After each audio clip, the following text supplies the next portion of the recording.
Sumber-sumber dosa jariyah, dosa yang paling ditakuti manusia. Selain amal jariyah, di dalam ajaran Islam terdapat istilah dosa jariyah.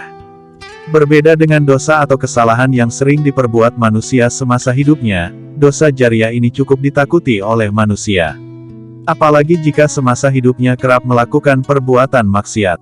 Dosa jariyah adalah dosa yang terus mengalir, sekalipun orang tersebut telah meninggal dunia. Mengingat betapa bahayanya dosa jariyah ini, Rasulullah mengingatkan umatnya jangan sampai terjebak hingga melakukannya. Pasalnya, dosa jariyah akan tetap dilimpahkan kepada orang tersebut, sekalipun dia tidak lagi mengerjakan perbuatan maksiatnya. Betapa menyedihkannya nasib orang ini. Di saat semua orang membutuhkan pahala di alam barzah, ia justru mendapat kucuran dosa. Lantas apa saja yang menjadi sumber dosa jariyah? Berikut penjelasan lengkapnya. Sumber dosa jariyah. Rasulullah telah memperingatkan sumber dosa jariyah kepada umat muslim, di antaranya 1.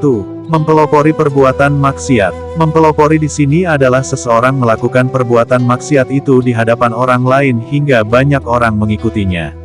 Ini juga berlaku meski ia tidak mengajak orang lain secara langsung untuk mengikutinya. Orang ini tidak mengajak sekitarnya untuk melakukan maksiat yang sama. Orang ini juga tidak memotivasi orang lain untuk melakukan dosa seperti yang ia lakukan. Namun, orang ini melakukan maksiat di hadapan banyak orang, sehingga ada yang menirunya.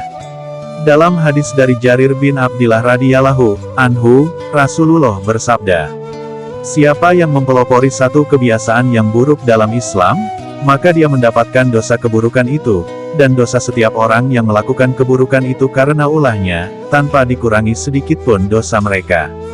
Hadis riwayat Muslim. 2. Mengajak melakukan kesesatan dan maksiat.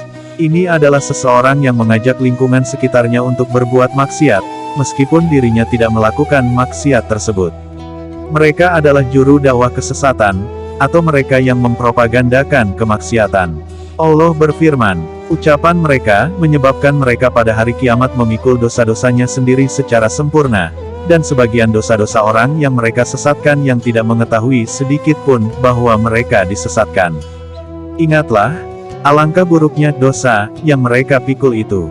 Firman Allah tersebut menjelaskan bahwa pelaku maksiat dan kesesatan akan menanggung dosa kekufurannya, ditambah dosa setiap orang yang mereka sesatkan. Sepanjang masih ada manusia yang mengikuti pelopor kemaksiatan dan penghasut pemikiran menyimpang, selama itu pula orang ini turut mendapatkan limpahan dosa, sekalipun ia telah terkubur tanah. Merekalah para pemilik dosa jariyah.